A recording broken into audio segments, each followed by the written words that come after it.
Bapak, Ibu, Saudara-saudariku yang terkasih dalam Tuhan kita Yesus Kristus, selamat pagi.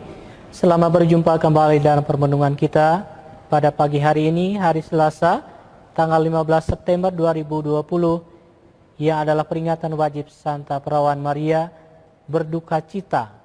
Kita akan merenungkan dari Injil Yohanes pasal 19 ayat 25 sampai 27. Mari kita buka permenungan kita ini dengan tanda kemenangan Kristus. Dalam nama Bapa dan Putra dan Roh Kudus. Amin. Waktu Yesus bergantung di salib, di dekat salib itu berdirilah ibu Yesus dan saudara ibu Yesus, Maria, istri Klopas, dan Maria Magdalena. Ketika Yesus melihat ibunya dan murid yang dikasihinya di sampingnya, berkatalah ia kepada ibunya, "Ibu, inilah anakmu." Kemudian katanya kepada muridnya, "Inilah ibumu." Dan sejak saat itu murid itu menerima ibu Yesus di dalam rumahnya. Demikianlah Injil Tuhan. Terpujilah Kristus.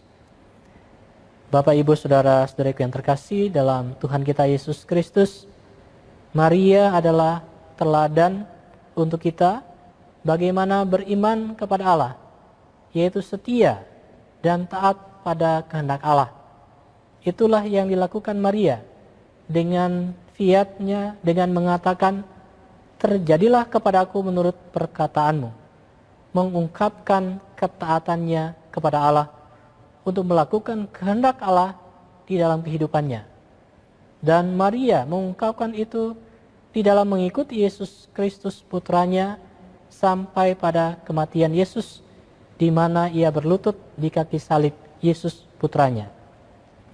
Saudara-saudariku yang terkasih, pada hari ini kita memperingati Santa Perawan Maria berduka cita, mengungkapkan bagaimana juga Maria turut hadir dalam kehidupan Yesus, bukan hanya dalam suka saja ketika Yesus diagungkan karena banyak tanda mukjizat yang dilakukan, tetapi juga Maria hadir ketika Yesus mengalami penderitaan, yaitu menjalani hukuman mati dan mati di kayu salib.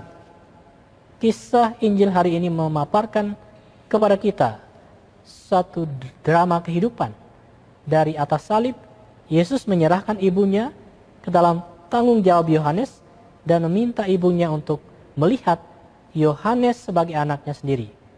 Dan itu juga berarti menyerahkan Maria kepada muridnya, juga berarti menyerahkan Maria kepada gereja, kepada kita semua, menerima Maria sebagai bunda gereja dan bunda kita semua. Dan sebaliknya, mempercayakan muridnya kepada bundanya berarti mempercayakan gereja dan kita semua di bawah doa dan perlindungan Bunda Maria.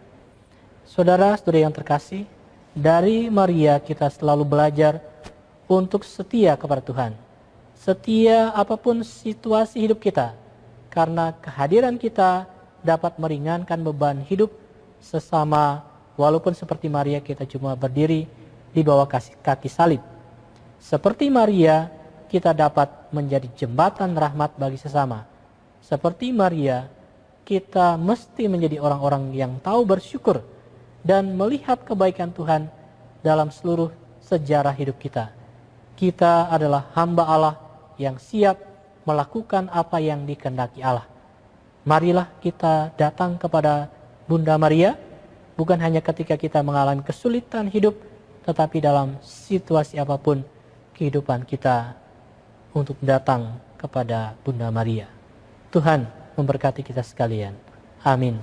Dalam nama Bapa dan Putra dan Roh Kudus. Amin.